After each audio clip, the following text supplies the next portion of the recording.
Grand Rising Soul Fam. Today I wanted to come on and share from the Tao Oracle by Ma Deva Padma. Today exploring Gene Key 48, which is the shadow of interference, the gift of teamwork, and the divine expression of synarchy. So in the Tao, this is the attraction of opposites. And a couple keywords: seduction, temptation, magnetism, a passionate encounter, meeting halfway, coupling, and sexual union. Spicy one. So let's see. The attraction of opposites. Mutual attraction is an indication of compatibility, but does not necessarily guarantee it. Inexplicably, attraction can disappear as easily as it appeared, leaving both parties wondering, what was that all about? When two people are genuinely attracted, the ideal would be to approach each other from positions of equality and independence, ready and willing to meet on equal ground. When the pull of attraction is accompanied by enough patience to let things develop naturally, true friendship can result. And whatever else is going on in this time of atmosphere,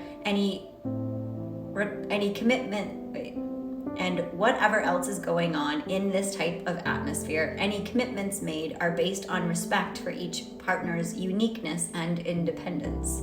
Such a relationship emphasizes maintaining balance and supporting each other's conscious evolution rather than excess over emotionalism and unconscious behavior.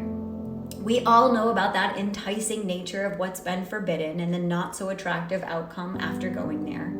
Temptation may start innocently as curiosity or flirtation, but it can become an irresistible force when a desire is on the verge of being realized.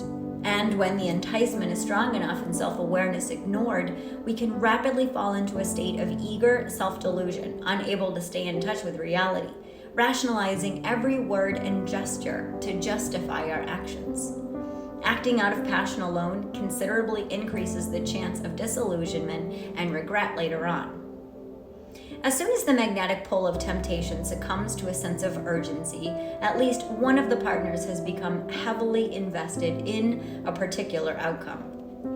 The easy atmosphere that would engender trust is then replaced by pressure and coercive tactics that undermine it and ultimately weaken the relationship itself. Once you resort to manipulative seduction, you've compromised your own self-respect and the integrity of the other. However, inconsequential seduction may appear initially.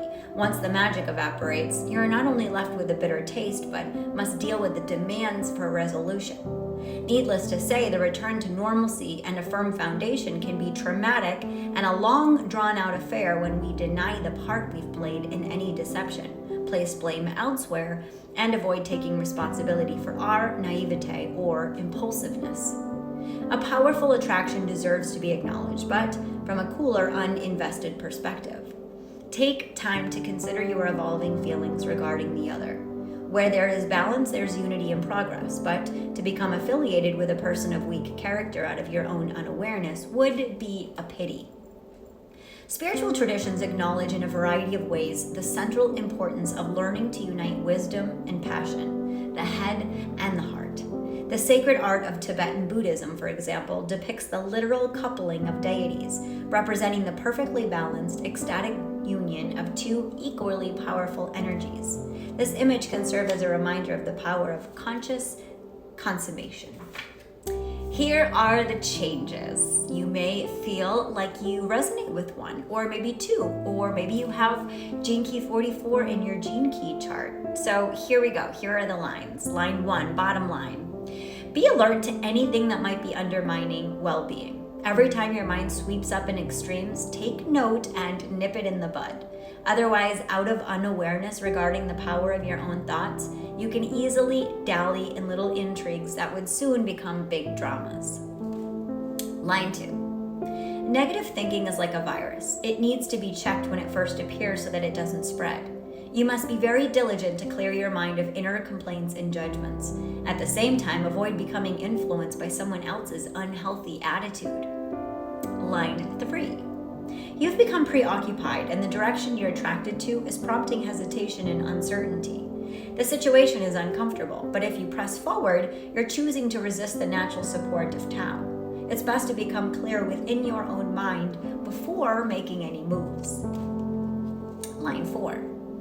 You may be feeling bugged by others, but your intolerance is a reflection of your own small-mindedness. To shut others out by judging them as insignificant, inappropriate, or intolerable would be like shooting yourself in the leg. You may well need their support later on, so practice tolerance and forgiveness. And line 5. Truth doesn't need advertising or proof. Continue with what you know to be right, and don't get sidetracked by attempting to impress others with your efforts or your views. And top line, line 6.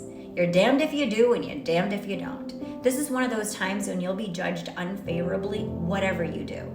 If you go against your grain to postpone now because of others' opinions, so make a decision and stick to it. Once you do, you won't look back. The attraction of opposites.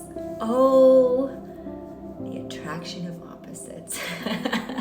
Again, this is the gift of teamwork, the divine expression of synarchy, shadow of interference. Sending you so much love. Namaste.